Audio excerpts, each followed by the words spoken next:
How are you guys doing? This is another video for Georgia property managers. I'm talking to you today. I want to talk to you about 5 gaps on security parking lots that criminals love.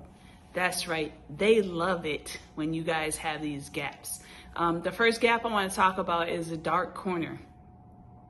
Please make sure that your parking lots, if you have a building or property that has a parking lot attached, which most parking lots are attached to buildings here in Georgia, security criminals love parking lot dark corners. And so make sure you have good lighting in these dark corners. Please help your security vendor, or if you plan to get a security vendor, help them out making sure that you have good lighting. Lighting is very important when it comes to security. Very, very, very important. So if your lights are out, please help your current vendor out by getting those lights fixed and having the proper lighting to help them do the job. Yes, they should have flashlights. Yes, they should be patrolling the parking lot.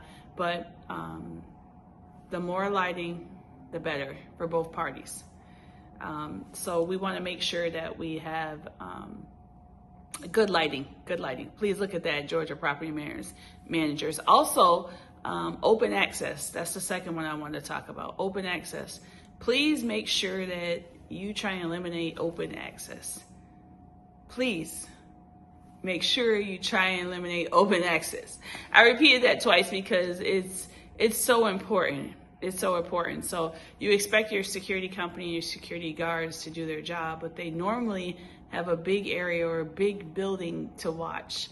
So if we can help them out and try and close in the open access as they're making their patrols, it allows them to be able to get around your building faster, because a lot of these access points are closed off. They can kind of check it out a little quicker. And then also when they're not patrolling, it helps to keep the building secure until they do patrol again. Also, I want to talk to you about tailgating. So make sure that it's clear with your current security vendor that you do not allow tailgating at all, whatsoever, because you don't want people slipping in behind somebody who is authorized and they allow to gain access to your property and they're not supposed to be there.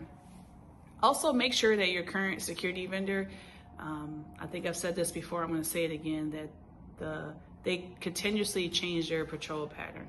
That's very important, because these criminals, they have nothing to do but commit crime. So they have all day and all night and every week to try and prepare and learn your patrol patterns. So the more that your guards can change up, or your current security company can change up the current patrol pattern, at least monthly, right? That'll kind of keep them off track so that they're not seeing the same thing, and then you can catch some things that you possibly didn't catch before. And if you do have an incident on your property, if something does happen or some type of incident does come up, please make sure that your current vendor is getting their plate, right? No plate, no proof. Some security vendors, and they tell the description of the car and everything but the plate. But the plate, the license plate, the plate on the car is very important if you can get that information. A lot of property managers in Georgia, they pay a lot of money for security cameras, and these cameras still don't get the plate. So make sure that if you have a current security